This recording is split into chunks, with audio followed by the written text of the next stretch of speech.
सवाल, अगर नमाज के दौरान किसी तहरीर पर नज़र पड़े, मसलन कपड़े पर लिखा होता है नाइक, एडिडास वगैरह, उस पर नज़र पड़े तो क्या नमाज फासिद हो जाती है?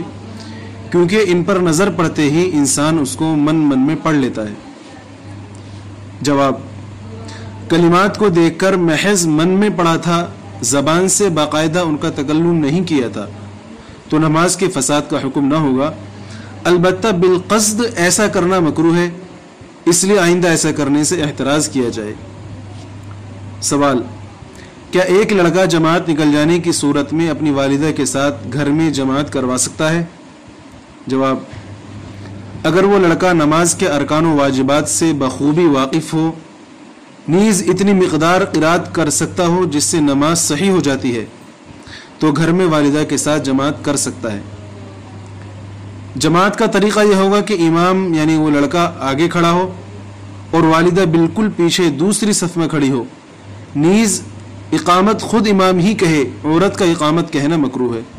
सवाल, एक मुक्तदी जो कि इमाम के साथ नमाज में शामिल न हो, इमाम को कुरान में गलत होने पर लुक़मा दे और इमाम वो लुक़मा ले, तो क्या नमाज दुरुस्त हो जाएगी?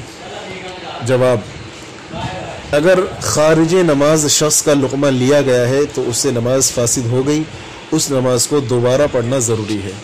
सवाल, अगर जमात के साथ नमाज अदा करते वक्त वज़ू टूट जाए तो क्या सफ़ से निकल कर दोबारा वज़ू करके नमाज में शामिल होना ज़रूरी है? अगर ऐसे में कोई शख्स शर्म की वजह से नमाज जारी रखे तो उसका क्या हुक्म है? क्या ऐसा करना जायज़ है? जवाब, अगर दौरान नमाज वज़ू टूट जाए तो दोबारा वज़ू करके नमाज पढ़ना ज़रूरी है। वज़ू टूट जाने के बाद शर्म या किसी और वजह से नमाज जारी रखना जायज़ नहीं है।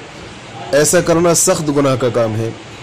हाँ, वज़ू टूट जाने के बाद नमाज की नीयत के बगैर मुसल्लियों के साथ साथ उठना बैठना, इस नीयत से कि बाद में वज़ू करके नमाज अदा कर ली जाएगी, इसमें अगरचे बेवज़ू नमाज पढ़ने का गुनाह नहीं होगा, लेकिन इसमें चूँकि बिला उज़्र शरई मस्जिद में रहते हुए जमात छोड़ना लाजिम आता है, इसलिए ऐसा करना भी मकरूह है।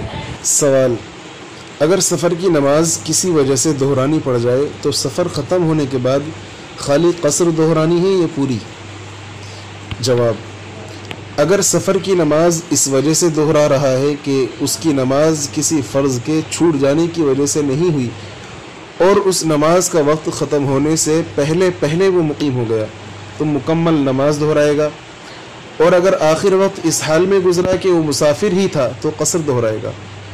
और अगर किसी वाजिब के तर्क की वजह से नमाज दोहरा रहा है तो कसर दोहराएगा। सवाल, अगर कोई शख्स फ़र्ज़ नमाज की तीसरी और चौथी रकात में सूरह फातिहा जानबूझकर छोड़ दे या सिर्फ सूरह फातिहा की 3 आयात पढ़कर रुकू कर दे, तो क्या नमाज दुरुस्त होगी? जवाब, फ़र्ज़ नमाज की तीसरी या चौथी रकात में सिर्फ सूरह फातिहा पढ़ना और उसके साथ सूरत न मिलाना सुन्नत है।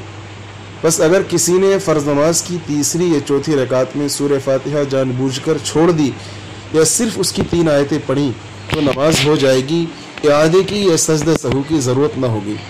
अलबत्ता बिला उज़्र सुन्नत की खिलाफ वर्जी से बचना चाहिए ताकि नमाज के कामिल सवाब से महरूमी न हो। सवाल, क्या मसबूक छूटी हुई रकात में कोई भी सूरत पढ़ सकता है या इमाम के साथ तरतीब का लिहाज रखना ज़रूरी है? जवाब, मसबूक को इख्तियार है कि छूटी हुई रकात में तमाम कुरान शरीफ से जो सूरत चाहे पढ़ ले, इमाम के साथ तरतीब का लिहाज रखना उसके ज़िम्मे ज़रूरी नहीं।